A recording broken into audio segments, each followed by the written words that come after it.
Thank you. So, like I said, we have talked about enzymes before. This is an enzyme-driven reaction that is going to happen a lot in a lot of your cells as you eat what? What is sucrose? What do we call that? Table sugar. It's table sugar, that's right. Just simply table sugar. So, how can I tell by looking at these names that these are actually all sugars? Ose. The ose ending, good. We're going back to Unit 1, and y'all are proving that you remember stuff. What is this? Sucrase. That is the enzyme, and what about its name tells you it's an enzyme? The ACE ending, that's right. So keep an eye out for things like that. Sugars and an enzyme. Now, in this case, we have what kind of saccharide? A disaccharide. And what process, ignore the enzyme, what process by adding water and chopping them up into monosaccharides is this? Hydrolysis. It's hydrolysis, yes. Now, in order to make this happen faster, because this is a reaction that the universe would be pretty friendly with. The universe is happy to lose the complexity of this larger molecule and chop it up into simpler ones. But to make this happen faster, an enzyme called sucrase is involved. All right? So we'll talk about that a little bit. And we have already discussed that kind of thing before. So here is a chart that you will commonly see in reference to enzymes that shows the free energy. So we've talked about free energy now since the last time I mentioned enzymes. So we have free energy on the y-axis, and then on the x-axis, you can read here, progress of the reaction, meaning as we go from reactants to products. And this is a general diagram that represents all enzyme-driven reactions. So you have two plots here, black curve or plot line and the red one. And what the black one represents is basically how you would track the energy requirements for this reaction to happen if you did not have an enzyme involved, without an enzyme. And what you can see is that you need much more energy, available energy, to drive this reaction, or reactions in general, from the reactant side to the product side when you do not have an enzyme. So without an enzyme, more energy is required to get this reaction to progress. With an enzyme, we can see with this plotted red line here, that the requirement to drive this reaction forward is decreased. Now, the energy here that is required to initiate a reaction. Pretty much all reactions need some initiation. And we can go back to like the diving board example that I was using last class. You can very effortlessly fall off the diving board, but you actually have to take that step forward off the end of it or lean towards the edge to fall off. There is some energy you need to initiate. You can have a boulder roll down a hill, but you're going to have to put some energy into starting that process. And that's very much the case with a lot of chemical reactions.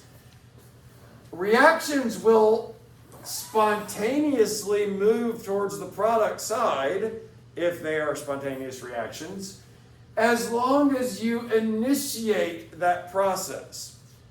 And we have a name for the energy that you need to get that process going, And on this graph, they use E sub A. This EA. What does that EA stand for? And they talked about in your reading. Who did it? Who did the reading? Who did the reading? Who could tell me? EA. What does the E stand for? Energy. Yes. We generally say activation energy.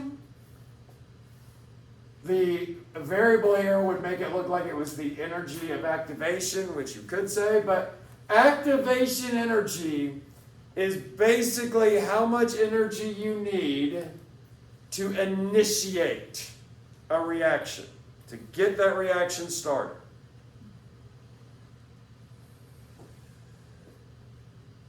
And so what is frequently said then is that enzymes lower activation energy. That's how they function. An enzyme lowers activation energy.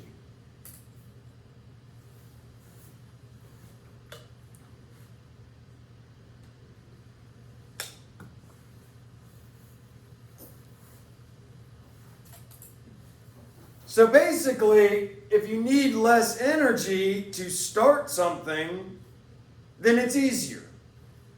Okay? Less energy needed makes the process easier. Trying to push a boulder down a hill, the boulder will roll down the hill as long as you give it that initial push. And guess what? If you have 5 people helping you, it's just easier. Or if you have a lever to get that boulder started, it's easier.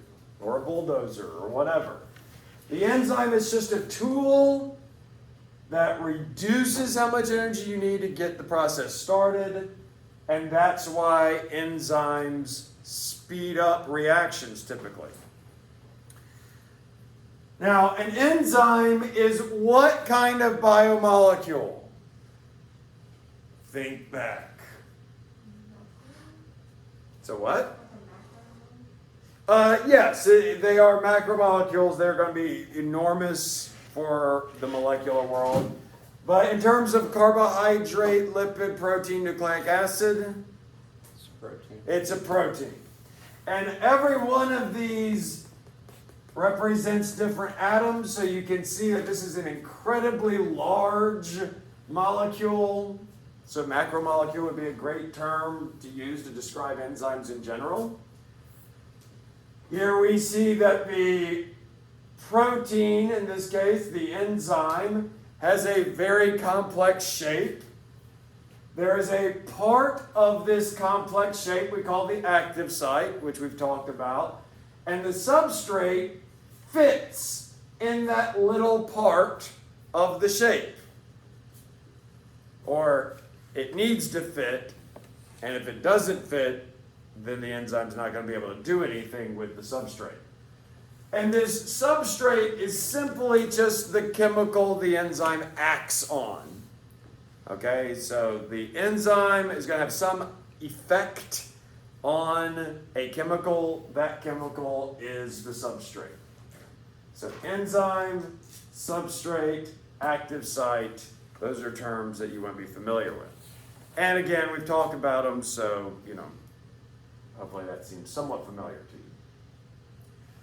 What happens if I change this enzyme and the active site changes as a result and the substrate can't fit with it? It doesn't work. The enzyme will not be able to do anything to the substrate. So that kind of takes us to this idea of optimal temperature. Optimal temperature.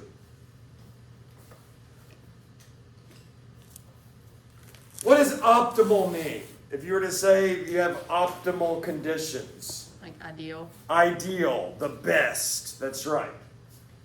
So, and this is very much true for just people, but that's primarily because we have so many enzymes that keep us going.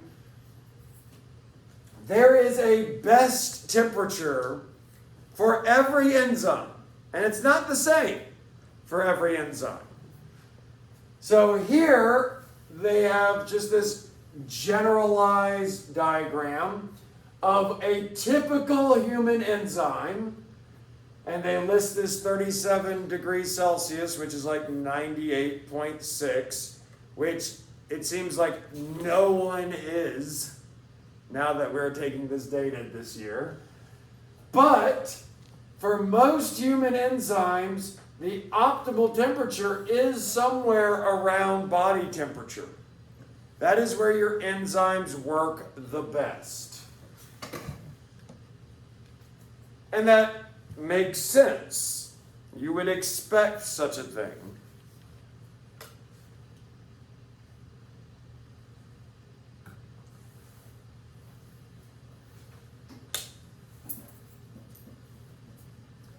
Now, I want you to notice this is how fast a reaction that an enzyme controls is progressing from reacting to product. And what you find along with the temperature here is that as you stray from the optimal temperature, how fast the reaction occurs isn't as high as kind of the peak optimal temperature. But one thing I want to point out is look at this decline. There is a point where the temperature gets so high that the enzyme is essentially altered, irreversibly altered, and it can't work anymore. You can get it so hot, and this isn't really that hot, you know, these enzymes can be fairly sensitive, but you can get the temperature so high that enzymes will change their shape. They will warp under that temperature, that heat, and when they do, they cannot bond to the substrate because the active site won't fit with the substrate, and they just stop working. And of course, that is also the case for very cold temperatures as well. But typically what you find is you have an optimal temperature, and probably not that much hotter is some point where that temperature is just too great for the enzyme to do anything. But even though that's true for, say, our enzymes, there are some microorganisms that live in like boiling water. Like you go out to Yellowstone and you see those like natural geothermal vents with like a pool of bubbling, boiling water. There are things that can live there. And what you find about them is that the optimal temperature of, say, these thermophilic, heat-loving microbes is that it's just much higher. So what you tend to find in the world of biology is that if you have organisms living in very cold or very hot environments, their enzymes are such that their optimal temperatures are pretty close to the typical temperature that organism is dealing with. So typically, or not typically, but what you find is that optimal temperatures can change, and then an organism is going to have enzymes that typically work at an optimal temperature that that organism is living under. I hope that makes sense. I felt like I said that in kind of a convoluted way.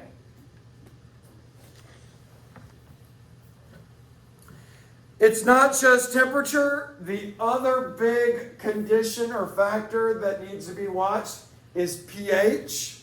And we have an optimal pH for every enzyme. Every enzyme is going to have some pH that it works the best at. And in this case, you have a pretty constant body temperature throughout your body. But pH can change pretty drastically depending on where in the body you're talking about. So here we have an enzyme from the stomach and an enzyme from probably the small intestine. And what we have not discussed yet, but if you're taking anatomy and physiology, or if you will take it, you might learn about this. While the pH of the stomach is very acidic and low, the pH of your intestines can actually be alkaline or basic or above 7. And you find that enzymes in the stomach have an optimal pH that's acidic versus enzymes of the intestines which have an alkaline optimal pH. Not temperature, but pH. So again, enzymes that have to function in acidic environments tend to have a lower optimal pH. Enzymes that function in environments that have more alkaline, that are more alkaline, tend to function better or best at a higher pH. And it's really, for enzymes, all about what the conditions are that allow it to have a certain shape. This idea of shape is very important.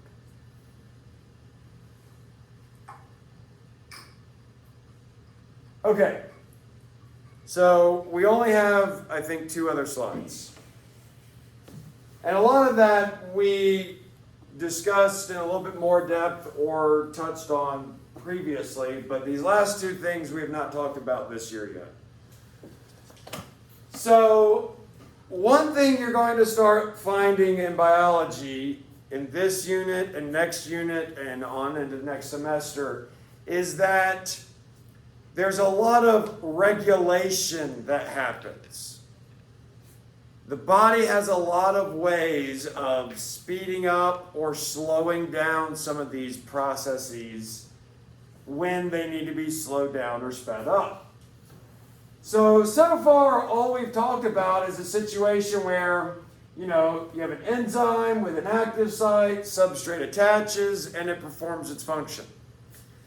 But there is what we call inhibition,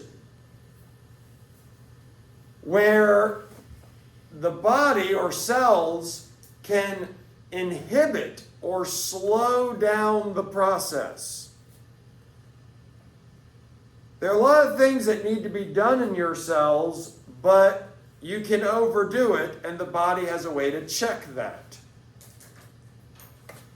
And in general, with enzymes, to slow down the enzyme and keep it from, doing its job too well, or breaking down or building up too much stuff, there are 2 general types of inhibition. One is called competitive inhibition.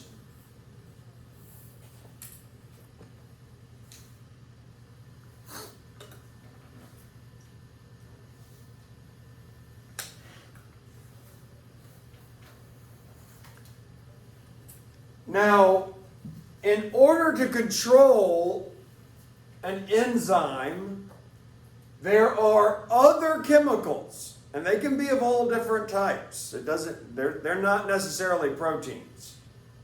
They can actually be small, pretty simple inorganic molecules at times. But you have chemicals called inhibitors that will inhibit the enzyme and slow it down and keep it from doing its job as well. And again, these are not bad. There are times that your enzymes just need to stop doing that thing. And it's the job of an inhibitor to make sure that happens.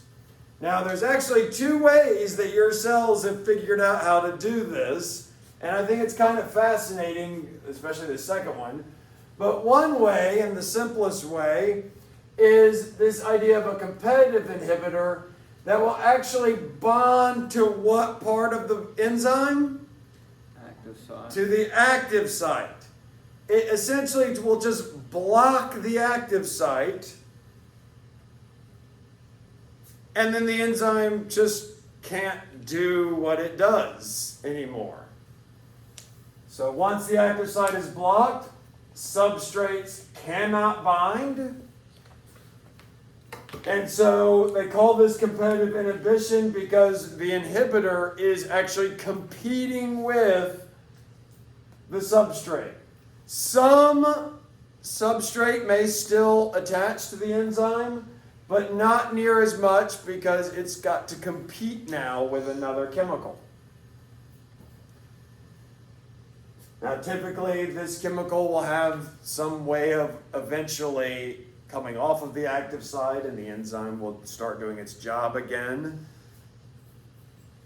These can become pretty complex systems of inhibitors attaching and coming off and slowing down and speeding up the process. Then you have this other type of inhibition called non-competitive inhibition, which is going to give you the same result, but it's kind of weird. Here, your inhibitor is not attaching to the active site, okay? Some inhibitors, instead of attaching to the active site and directly just blocking a substrate, they will attach to some other part of the enzyme. But in doing so, the effect that has is it changes the active site to where the substrate won't fit. Which means the enzyme won't work, which means the process gets slowed down. Same end result. So some inhibitors compete for that active site, and some inhibitors are kind of sneaky. They don't compete. They just ruin the active site for a little while, and the same job is done. You've inhibited the process.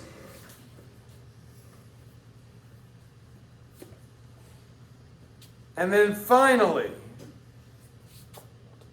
along those same lines, and just to introduce you to kind of the idea of how complex this can start to be, we have what we call feedback inhibition. Basically, this is how inhibition can kind of get started and how it can be implemented.